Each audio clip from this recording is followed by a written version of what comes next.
La femme en l'islam. L'islam a honoré et valorisé la femme et lui a accordé une place de choix dans la société islamique. Par ailleurs, la charia islamique a doté la femme d'un statut qui lui était dénié non seulement au cours de la période pré-islamique, mais aussi jusqu'aux dernières décennies encore dans les sociétés non musulmanes. Cependant, il serait hasardeux de juger le statut de la femme en islam en se basant sur la mauvaise application des enseignements de la charia islamique ou sur la situation actuelle de la femme dans nombre de sociétés islamiques. Pour se convaincre de toute la considération que voue l'islam à la femme, il convient de porter un regard attentif sur la place de la femme dans les civilisations et les religions antérieures à l'islam. À travers l'histoire, la femme a été victime d'une grande injustice. Elle a été dépourvue de ses droits humains les plus élémentaires et fut souvent considérée comme inférieure à l'homme, tant sur le plan physique que moral.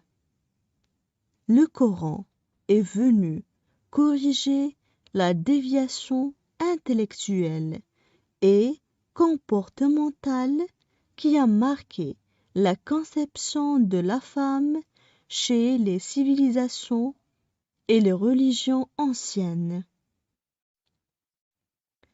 Ainsi, la femme a le droit à une vie digne au sens le plus large du terme. Outre le droit de disposer librement de ses biens, elle a le droit à l'enseignement, à l'éducation, à la propriété, au mariage, à l'héritage, au travail et à un statut social. De fait, il n'y a pas de vie monacale en islam. Et l'islam ne préconise pas le retrait de la vie sociale. On passe maintenant à la traduction en arabe. La femme en l'islam. La femme en l'islam. L'islam a honoré et valorisé la femme. L'islam a honoré et valorisé la femme. Et lui a accordé une place de choix dans la société islamique. Et lui a accordé une place de choix dans la société islamique. Par ailleurs, la charia islamique a doté la femme d'un statut. Par ailleurs, la charia islamique a doté la femme d'un statut.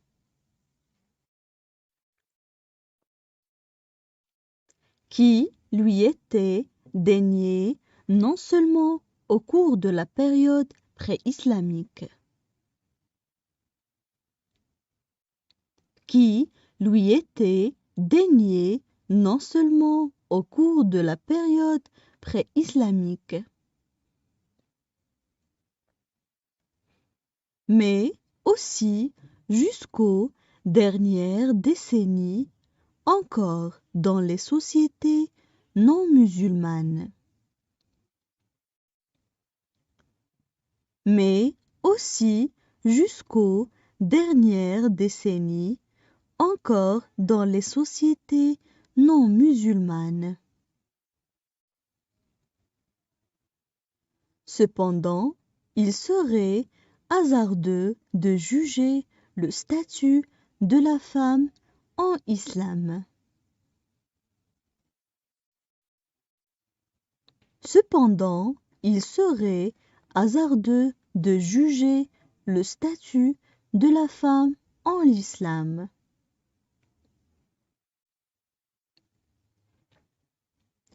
En se basant sur la mauvaise application des enseignements de la charia islamique.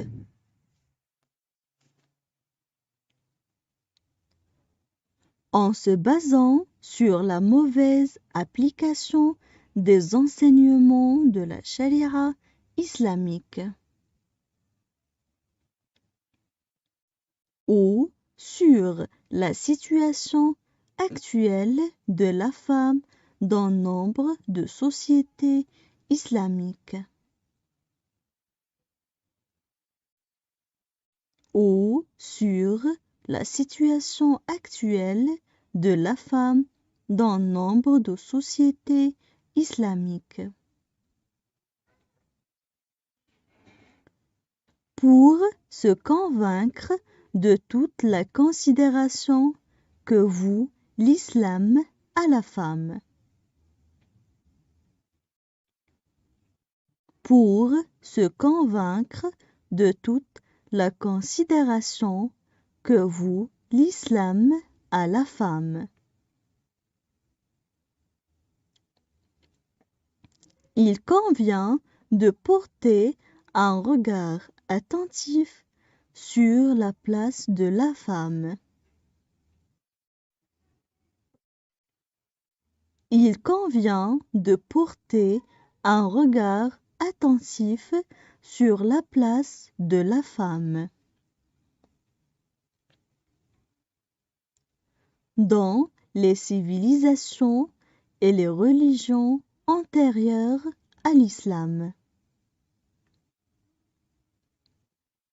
Dans les civilisations et les religions antérieures à l'islam.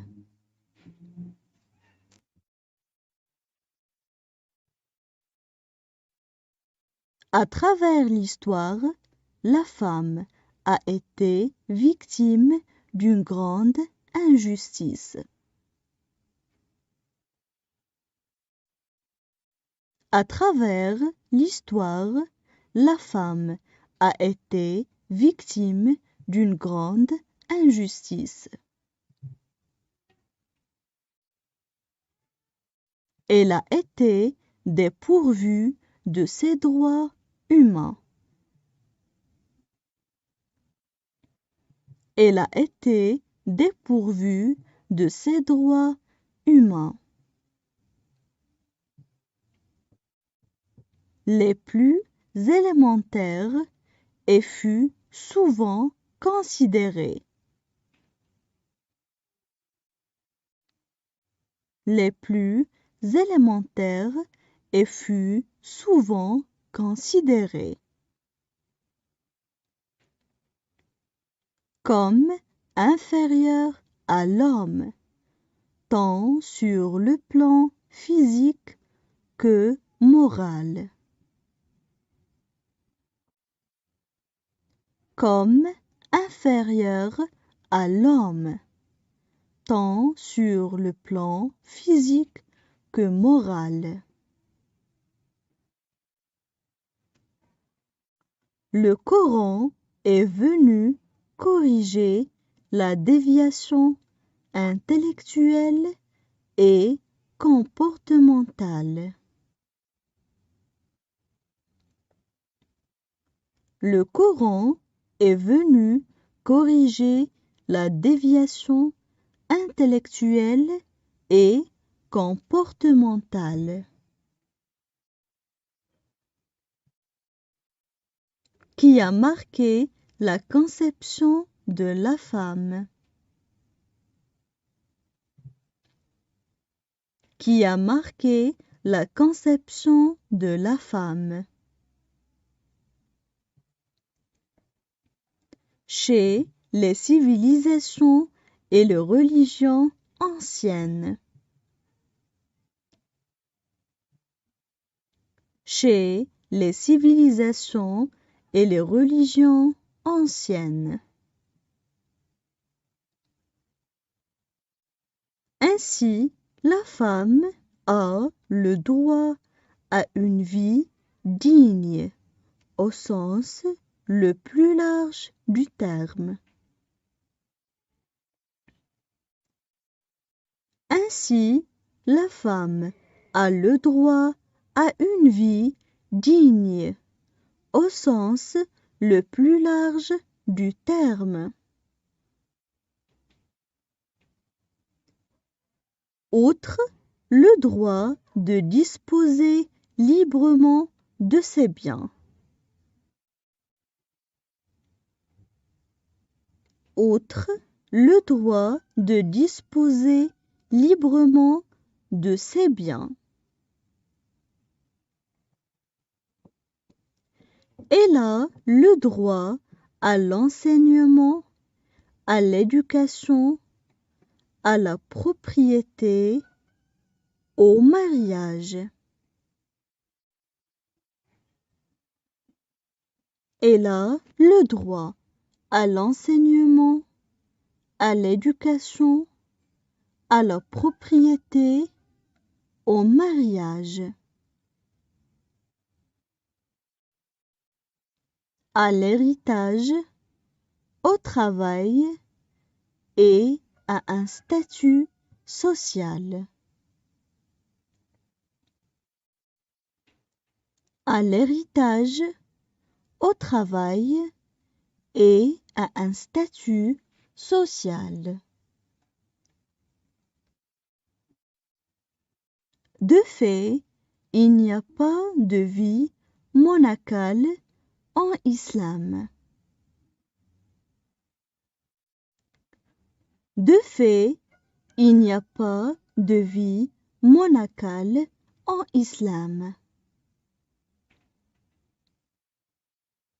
Et l'islam ne préconise pas le retrait de la vie sociale. Et l'islam ne préconise pas le retrait de la vie sociale. Maintenant, je vais relire le texte. الآن سوف أعيد قراءة نص للمرة الثانية. La femme en l'islam. L'islam a honoré et valorisé la femme et lui a accordé une place de choix dans la société islamique. Par ailleurs, la charia islamique a doté la femme d'un statut qui lui était dénié non seulement au cours de la période pré-islamique, mais aussi jusqu'aux dernières décennies encore dans les sociétés non musulmanes. Cependant, il serait hasardeux de juger le statut de la femme en islam en se basant sur la mauvaise application des enseignements de la charia islamique ou sur la situation actuelle de la femme dans nombre de sociétés islamiques. Pour se convaincre de toute la considération que voue l'islam à la femme, il convient de porter un regard attentif sur la place de la femme dans les civilisations et les religions antérieures à l'islam. À travers l'histoire, la femme a été victime d'une grande injustice. Elle a été dépourvue de ses droits humains les plus élémentaires et fut souvent considérée comme inférieure à l'homme, tant sur le plan physique que moral. Le Coran est venu corriger la déviation intellectuelle et comportementale qui a marqué la conception de la femme chez les civilisations et les religions anciennes. Ainsi, la femme a le droit à une vie digne au sens le plus large du terme. Outre le droit de disposer librement de ses biens, elle a le droit à l'enseignement, à l'éducation, à la propriété, au mariage, à l'héritage, au travail et à un statut social. De fait, il n'y a pas de vie monacale en islam, et l'islam ne préconise pas le retrait de la vie sociale.